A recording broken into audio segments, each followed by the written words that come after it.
Oui, tu peux en prendre, je crois que l'un ou l'autre, normalement ça doit aller, mais je vais déjà commencer juste en présentant le talk de manière générale et une faire courte présentation de l'ouverture. Et après, on pourra toi, t'as pas besoin de te présenter, de lancer quoi que ce soit, si tu réponds à questions, c'est pas grave. Ok. Bonjour. Donc, nous allons commencer encore une session de Artist Talks. Donc, si vous êtes là pour les Artist Talks, je vous invite à prendre place. Donc, je me présente, Marc Feustel. Je fais partie de l'équipe de la revue photographique The Eyes. Et donc, on va encore une fois accueillir 3 artistes pendant cette heure qui est consacrée aux Artist Talks et présenter leurs ouvrages.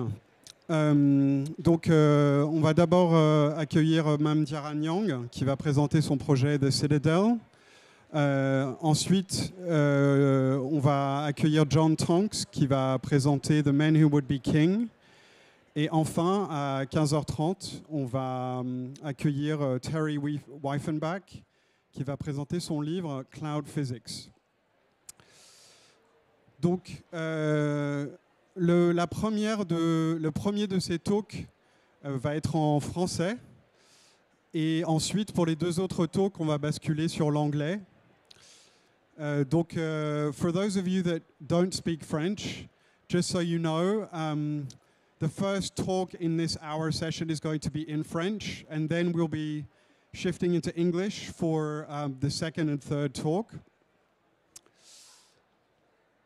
Très bien. Donc, je vais maintenant... on va accueillir Mam Nyang qui va... Et on va parler de son projet The Citadel qui va être publié chez Mac. Donc, Mam Nyang est une artiste plasticienne qui a grandi dans plusieurs villes, à Lyon, à Abidjan, à Dakar, à Paris. Donc, il y a un background très mélangé et qui, je pense, assez important de le savoir par rapport à son travail et son approche de l'identité et du territoire. Et le projet dont on va parler aujourd'hui, The Citadel, vous avez beaucoup de chance parce que ce livre n'est pas encore sorti. Donc c'est une avant-première. Les images que vous allez voir, vous allez être les premiers à pouvoir avoir un aperçu de ce projet.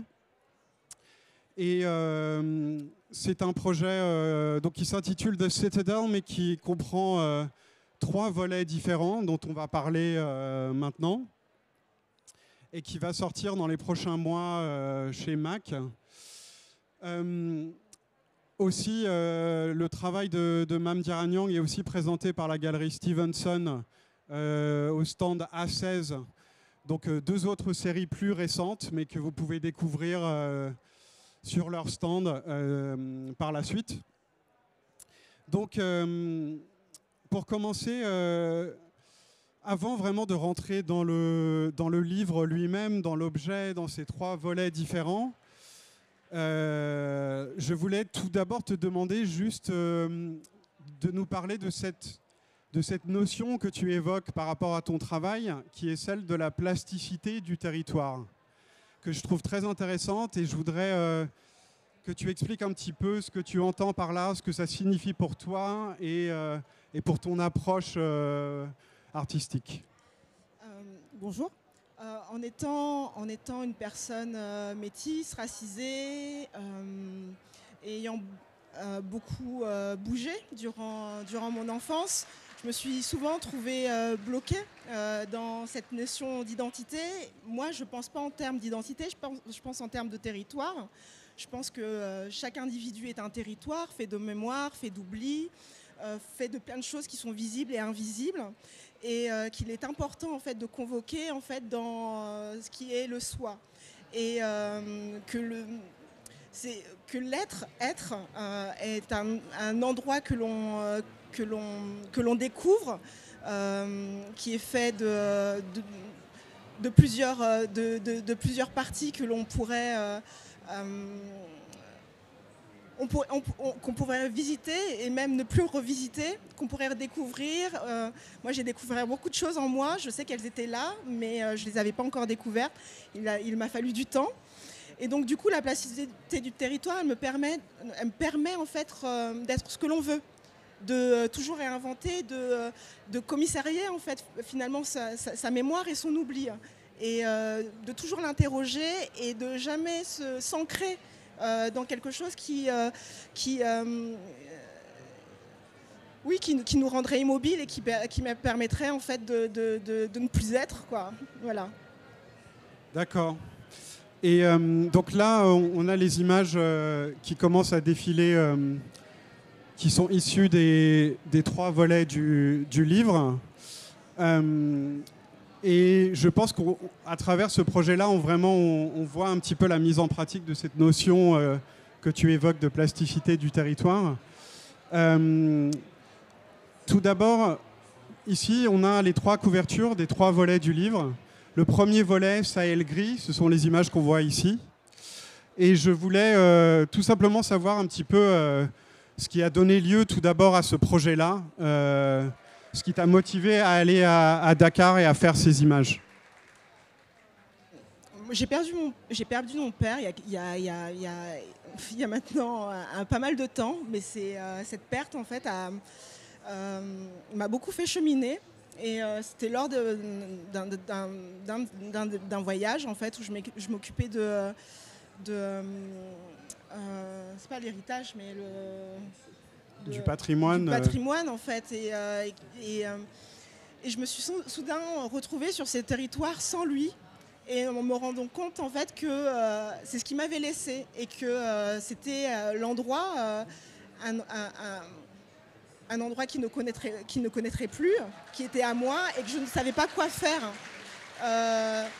Qui avait toujours été en moi, et je me suis retrouvée en fait dans un endroit désertique, presque en désolation. Alors c'est un endroit de construction et en même temps un endroit qui ne semble pas arriver quelque part.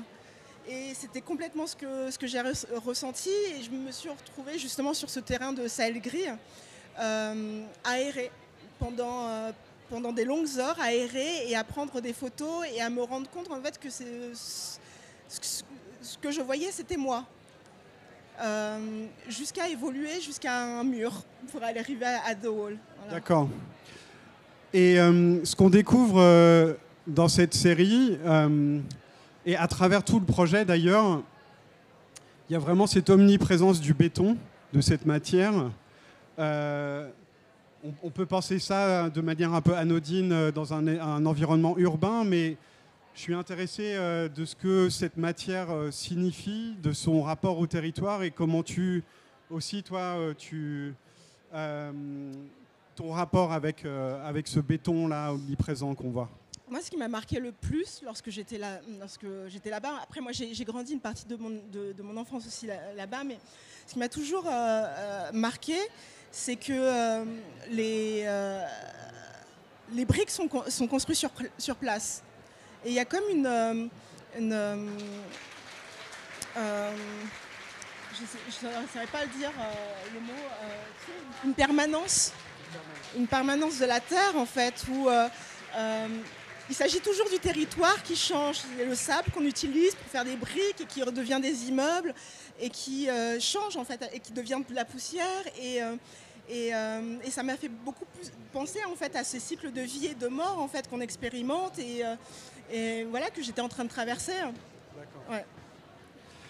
Ok. Et donc on va parler du deuxième volet du projet qui s'appelle At the Wall. Donc de cet environnement qu'on découvre, un point de vue qui est quasiment toujours le même, d'ailleurs ce livre-là sera un Leporello, donc il y aura une continuité dans l'image, une qualité presque de pouvoir, en tant que lecteur, soi-même explorer cet espace et naviguer cet espace. Mais donc on arrive ensuite au deuxième volet, At the Wall. Et donc c'est les images qu'on découvre ici, qui sont également prises à Dakar, mais j'ai compris que ces images-là, au contraire de Sahel Gris, ont quasiment tout été réalisé depuis une voiture en mouvement. Donc est-ce que tu peux nous parler un petit peu du processus de réalisation de ces images-là ? Processus de réalisation, donc déjà, comme tu l'as dit,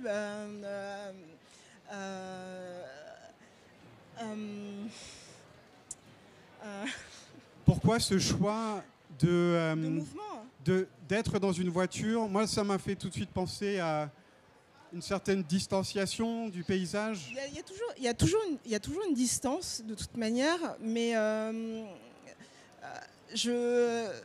encore une fois, j'étais en train d'occuper des affaires de mon père et j'étais guidée. Et la seule chose que j'avais entre les mains, c'est un appareil photo pour pouvoir traiter en fait mes émotions. Et tout ce que je n'arrivais qu'à voir, c'était des murs, que des murs. J'arrivais pas à voir autre chose, j'arrivais pas à voir de l'humain, et j'avais plutôt l'impression que c'était moi-même en fait, c'était tous les murs qui se dressaient devant moi face à ce territoire en fait dont j'avais hérité et que je ne savais quoi faire. Et donc du coup, je prenais ces images en mouvement et je voyais quelque chose et c'était en mouvement et c'était jamais ce que je récupérais en fait à l'image quoi.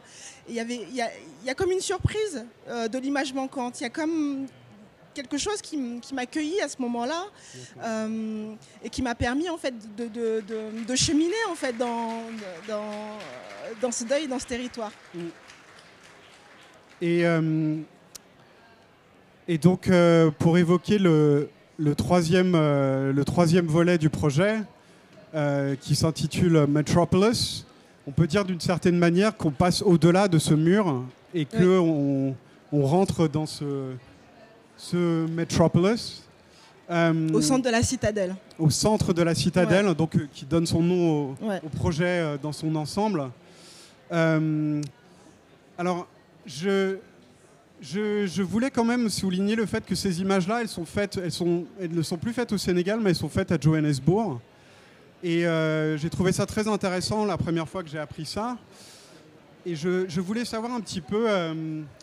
je pense que parfois, on peut avoir une lecture, disons, documentaire de ton travail. C'est-à-dire de regarder ces images comme une tentative de documentation de l'urbain en Afrique aujourd'hui, par exemple, ou d'une certaine ville.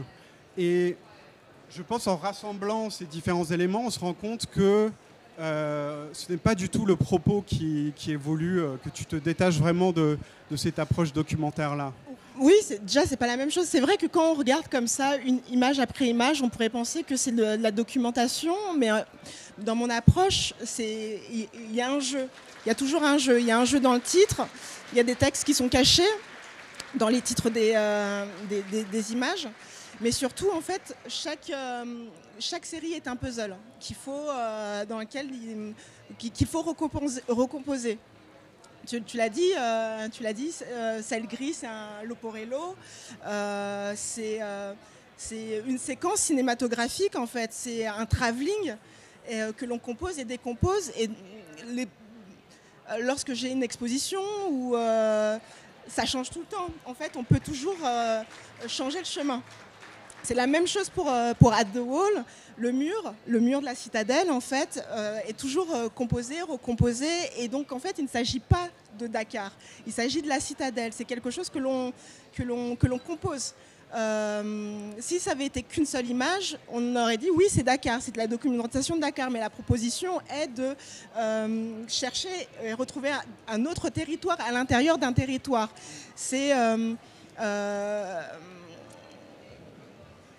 Nous sommes le point de départ de ce territoire. Chaque personne est le point de départ de ce territoire, il fait ce qu'il en veut. Et Metropolis, du coup, on est passé au-delà de ce mur. Encore une fois, c'est une série qui a été faite en mouvement.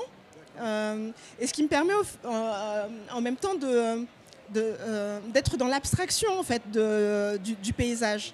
Il y a des routes qui qui pourraient être parallèles et qui deviennent en fait complètement confuses et on ne sait pas ce qu'on regarde.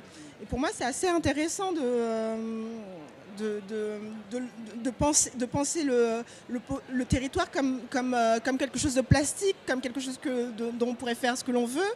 Et pour moi, Johannesburg, le choix de Johannesburg, c'est pas, je me suis pas dit je vais aller à Johannesburg et faire une série. Et je me sentais pas forcément légitime même d'aller faire une série photo sur le post-apartheid. C'est pas mon sujet. Simplement, lorsque je me suis retrouvée là-bas, à un moment donné, j'ai vu quelque chose qui me ressemblait. J'ai trouvé une image en fait qui me parlait directement et comme j'aime dire, en fait, je prends juste des autoportraits. Il semblerait que ça soit des buildings, mais moi, je me vois moi à travers ce paysage. Voilà. Je pense que ça résume vraiment bien cette notion de plasticité du territoire, par l'idée de la transformation continuelle du territoire, mais aussi par l'idée que d'une certaine manière, le territoire n'existe pas sans nous, que c'est un territoire qui est lu par chacun, par l'expérience de chacun. Et il y a la dernière chose que je voulais souligner qu'on voit apparaître à l'écran, c'est aussi qui est intégré dans le dernier volet, c'est donc ces extraits de mythologie grecque qui rajoutent encore une couche de complexité au projet. Est-ce que tu peux juste rapidement toucher deux mots en dire plus? Oui, c'est un extrait du livre du chant 6 de l'Énéide, écrit par Virgile. Et c'est au moment où Énée en fait, arrive sur les Champs-Élysées pour rencontrer son père Anchise, qui est mort et qui voulait retrouver et qui essaye de le serrer dans ses bras et qui n'y parvient pas. Et finalement, il lui parle de l'endroit où il se trouve, qui est un endroit qui est au bord du fleuve Lété, là où on boit l'oubli, là où on boit l'oubli de sa mémoire pour pouvoir se réincarner et devenir autre. Moi, ce texte-là, il me touche profondément et il m'a toujours touchée à travers mon deuil. Tout ce travail-là, c'est un travail de deuil. Et c'était important en fait d'amener... et ce texte-là, c'est un des textes qui est caché dans un des titres dans Metropolis et que j'ai voulu révéler parce que c'était important de donner aussi cette clé de lecture, qu'il y avait d'autres chemins de lecture, qu'on pouvait aussi lire le travail dans des titres, dans des étymologies, dans d'autres... c'est pas forcément visuel. Il y a des choses qui sont cachées, qui sont bonnes à être découvertes. Et ce texte-là, il parle beaucoup en fait d'un instant, d'un moment et de ce que l'on traverse tous, au niveau même de l'oubli en fait et de la mémoire. Le fleuve Lété sert en fait à se réincarner et à devenir autre. Et moi, c'est tout ce que j'essaye de faire en fait à travers mon travail, c'est de devenir autre, c'est de me découvrir et d'abandonner aussi ce qui ne me sert plus. Voilà.